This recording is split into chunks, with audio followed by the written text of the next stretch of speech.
Oui, monsieur le maire, monsieur l'adjoint en charge des finances, chers et chers collègues, nous le savons toutes et tous, le temps d'examen, ce temps du débat d'orientation budgétaire est un temps majeur dans notre collectivité parce qu'il est un temps où se croisent à la fois les perspectives politiques de notre collectivité avec les outils de leur mise en œuvre, à savoir les outils budgétaires. Et c'est normalement un temps qui est un temps de transparence rendue encore plus nécessaire à mon sens par la période que nous traversons toutes et tous, et cela nous le connaissons depuis de nombreuses années malheureusement désormais, une période d'incertitude, incertitude liée à des conflits extérieurs, incertitude liée à la situation de notre pays et incertitude politique sur quelles seront les directions données par les gouvernements à venir en termes de liens notamment entre les collectivités locales et l'État.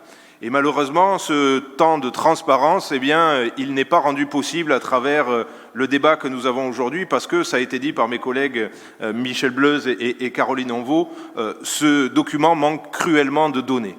Alors oui, comme ma collègue Caroline, je salue le fait qu'il ait été graphiquement enjolivé, mais néanmoins, j'aime beaucoup les images. Mon fils aussi, mais il a 6 ans.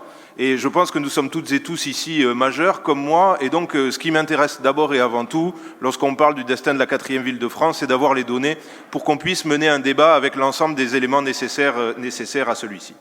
Et un des éléments manquants, je le sais, et je le dis chaque année, et je le redis cette année encore, c'est le fait de considérer les finances de cette ville et la trajectoire financière de cette ville comme étant totalement isolée du territoire dans lequel elle est et dont elle est le cœur, à savoir la métropole. Et de manière totalement isolée d'un acteur majeur, d'un de ces satellites majeurs qui est Tisséo, dont on connaît à la fois pour la métropole et Tisséo l'endettement, et donc s'interroger sur la seule trajectoire de la ville de Toulouse sans prendre en compte les politiques menées à l'échelle de la métropole et les conséquences financières des choix faits à Tisséo est à mon avis un souci.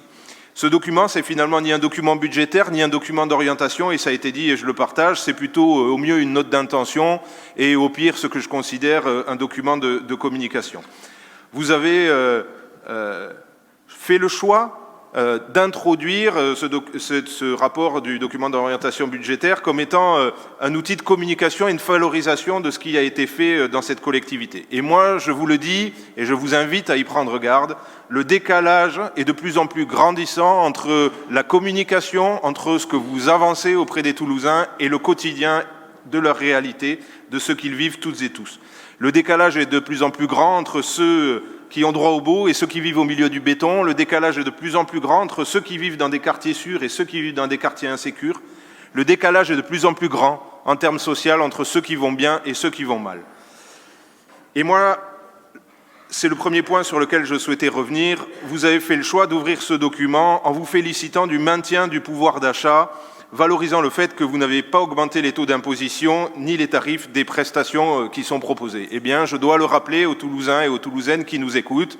On en parlait et on y faisait référence ce matin. La Chambre régionale des comptes l'avait calculé pour vous. Pour les familles qu'on peut considérer comme étant les plus précaires, puisque ce sont celles qui gagnent entre 0 et 1 000 euros, vous aviez procédé à une augmentation des tarifs de la cantine et des temps périscolaires de 1059%, ce n'est pas moi qui le dis, c'est la Chambre régionale des comptes qui vous l'avait dit, et ce qui était une réalité il y a 3 ans est encore une réalité aujourd'hui, puisque vous vous refusez à avoir une vraie politique de dimension sociale dans ce domaine. Alors vous ouvrez ce document d'orientation budgétaire avec un chapitre, c'est Toulouse plus tranquille. Je crois qu'on l'a dit ce matin, nous ne sommes peut-être pas d'accord, mais je vais le dire encore ici même et à cet instant, ce n'est pas Toulouse plus tranquille, c'est Toulouse plus dotée en moyens pour la rendre plus tranquille. Parce que la réalité de la situation en termes de sécurité aujourd'hui, c'est que malgré les moyens qui ont été engagés, vous n'avez pas réussi à faire en sorte que l'ensemble des Toulousains puissent vivre dans une ville en toute sécurité. Et donc, si j'appelle souvent à beaucoup d'humilité dans ce domaine-là, c'est parce que toutes les politiques en termes de sécurité ont pour vocation à tendre vers une ville de plus en plus sûre. Mais tant qu'il restera un Toulousain, une Toulousaine, en situation de peur, tant qu'il restera un Toulousain ou un Toulousain qui craindra pour sa sécurité ou qui sera confronté à des actes d'insécurité, alors cela voudra dire que l'heure n'est pas venue de fanfaronner, mais l'heure est venue de travailler. Et de ce point de vue-là, moi je vous invite à œuvrer dans ce domaine avec beaucoup plus d'humilité que ce que n'a pu nous donnait à voir ce matin Monsieur Esnault, il est temps de s'interroger. Je vous avais appelé dans ce domaine-là à l'organisation d'un grand séminaire municipal sur les questions de sécurité pour que toutes et tous on puisse partager ensemble les réalités de ce qu'est la situation dans cette ville, mais pour que, opposition et majorité, on puisse faire se frotter les idées et puis essayer d'avancer ensemble pour aller vers des solutions nouvelles, vers des solutions complémentaires. Je pense que, notamment, en termes d'adaptation de nos politiques de sécurité au contexte local, on n'est pas encore au niveau. En termes de chercher à adapter les contextes locaux aux enjeux de sécurité, on n'est pas encore au niveau. Je ne suis pas sûr qu'on soit au niveau sur l'intégration de toutes les nouvelles technologies. On a beaucoup parlé de la vidéosurveillance et on en reparlera tout à l'heure, mais par exemple, la vidéosurveillance empêche-t-elle les actes délictueux ? Est-ce que dans les conditions dans lesquelles elle est mise en œuvre aujourd'hui, c'est le cas? Si ce n'est pas le cas, alors continuons à penser comment exploiter cet outil au mieux pour pouvoir permettre d'empêcher plus d'actes délictueux.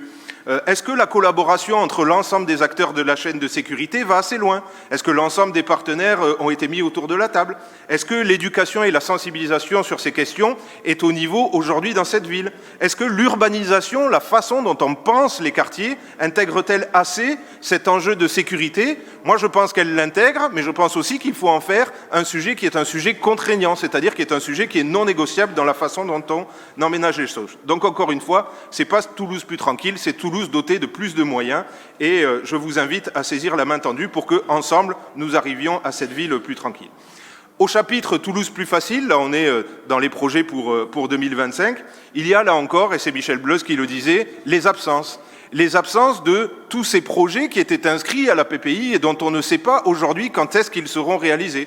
Absence de référence au Grand Parc Garonne, absence de référence à des équipements culturels structurants que vous aviez promis aux Toulousains, absence de projets peut-être plus anecdotiques, mais tels que le plan de résorption, je pense au plan de résorption des bâtiments modulaires, alors même que dans ce Conseil, nous allons voter l'achat et donc la pérennisation de bâtiments modulaires dans le quartier de Borderouge. Et puis enfin vient l'heure des chiffres. Et là, l'heure des chiffres, pour celles et ceux qui aiment les chiffres, un peu comme moi, on est vite déçus. Parce que les chiffres, on a ceux de la PPI, et on peut s'apercevoir et on peut constater qu'on est à un taux d'exécution de la PPI qui est aujourd'hui à 52%. Et vous l'avez dit, Monsieur Briand, nous approchons de la fin du mandat. Et donc il va être l'heure de dire aux Toulousains ce qui a été acté dans la PPI et qui ne sera pas mis en œuvre dans le cadre de ce mandat. Parce que je pense qu'il faut avoir un dialogue sincère avec les Toulousains. Ça peut être dû à des responsabilités extérieures. Chacune et chacun peut entendre les problématiques que connaît une collectivité, mais il faut être sincère dans le dialogue que nous avons avec les habitants. Sur l'analyse rétrospective, nous avons pu constater, à l'occasion du compte administratif devenu le compte financier unique, il y a quelques mois, notamment une augmentation des ressources liées aux services publics. Là aussi, vous disiez en introduction, et je le rappelle, que les tarifs des prestations n'avaient pas augmenté et qu'ils avaient permis un maintien du pouvoir d'achat. Et on s'était aperçu, il y a quelques mois, à l'occasion de l'examen du compte financier unique, que les redevances de stationnement, par exemple, avaient explosé. Et ça, ce sont les Toulousains qui les payent. Que les recettes des activités à caractère sportif, loisirs et culturel avaient augmenté d'un peu plus de 2,5 millions d'euros pour l'année 2023. Que les redevances des activités périscolaires avaient, elles aussi, augmenté. Et donc, ce que vous avancez en termes de préservation de pouvoir d'achat, eh bien, ça n'est pas une réalité dans les chiffres. Et ça n'était pas une réalité dans les chiffres dans le compte financier unique. Et on ne sait pas ce qu'il en sera en termes de réalité dans les chiffres dans le cadre de ce débat d'orientation budgétaire. Parce que, et j'en terminerai par là, il y a quand même quelque chose qui est assez étonnant. C'est que vous faites une prospective à 2030. C'est-à-dire que vous faites une prospective des recettes financières de la collectivité, de l'ensemble des charges de personnel, des charges de la collectivité, mais il n'y a pas de prospective à l'échelle de 2025. Quelle est cette idée qui vous est passée par la tête que tout à coup, ce serait à vous de vous interroger sur ce que seraient les perspectives financières à l'horizon 2030. Mais avant 2030, Monsieur Briand, il y a une échéance électorale. Cette échéance électorale, c'est 2026. Et ce sera aux Toulousains de décider de la trajectoire financière en 2030. Et donc moi, je vous invite, avant de penser à 2030, à penser à 2025 et à 2026.